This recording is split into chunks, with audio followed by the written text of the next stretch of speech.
It's been a difficult week at Six Bike Garage.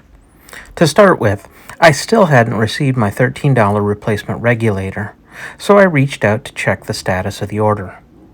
This was the email I got in response: an 870% price increase.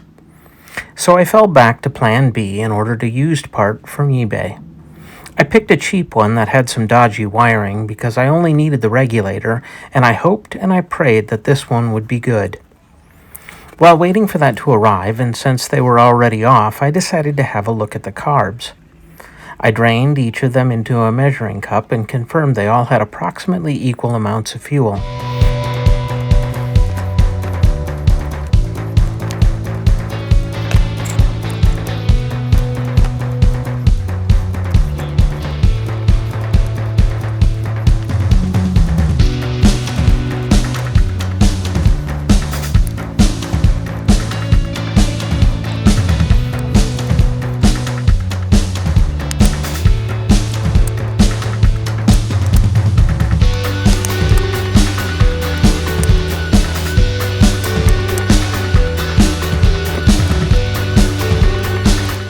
These were very clean inside, and an inspection of the jets on the number 4 carb showed all passages clear and open, so I didn't bother completely tearing down the others.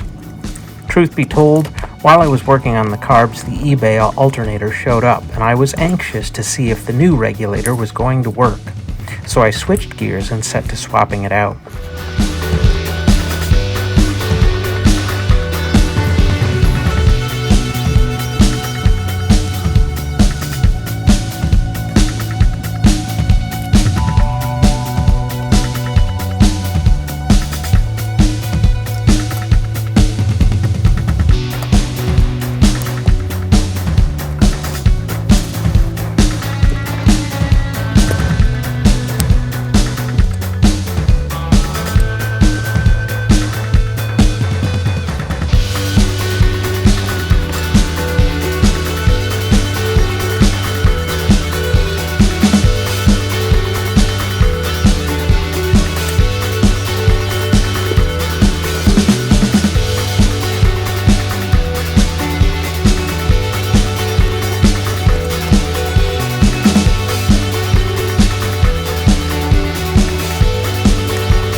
Before putting the countershaft sprocket cover on, I decided to clean it up and noticed that the bracket for the clutch cable was bent and broken.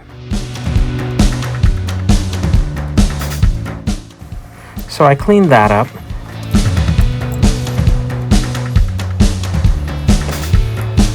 bent it back into position,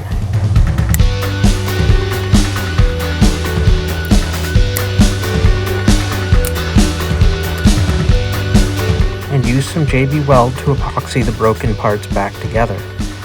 It isn't a high-stress part, and it was actually still working as it was, but I'd rather spend the time fixing it now rather than risk a broken clutch cable while out on the road.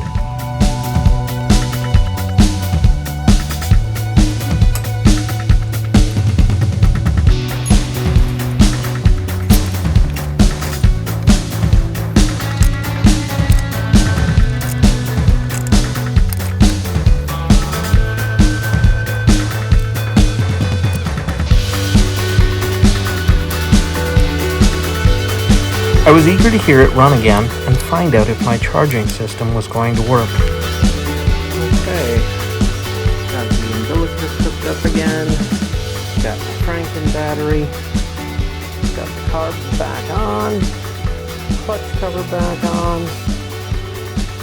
and we're we're going to see what it's charging at.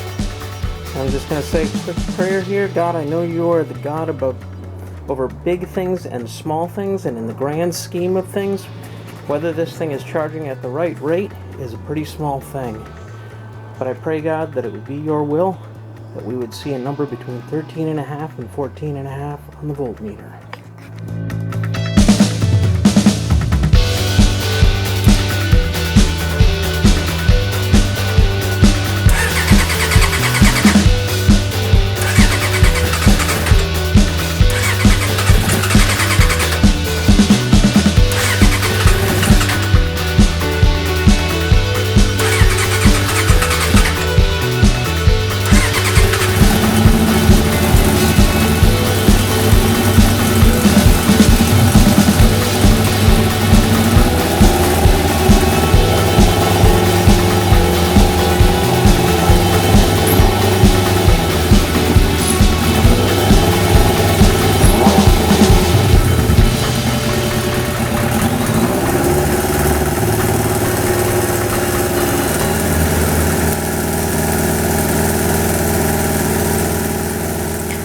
And I was disappointed when it didn't. The numbers it was giving me now weren't as consistently high as they were with the previous regulator, but they still weren't within the right range. Added to this disappointment was the fact that it sounded like the engine was running a bit lumpy.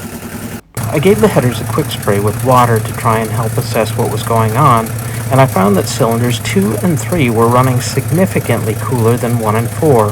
This indicated that perhaps there was some sort of misfire going on. Not what I was hoping to see. So in addition to the fact that it was still overcharging the battery, I needed to do some troubleshooting to find out what was going on with cylinders number 2 and 3.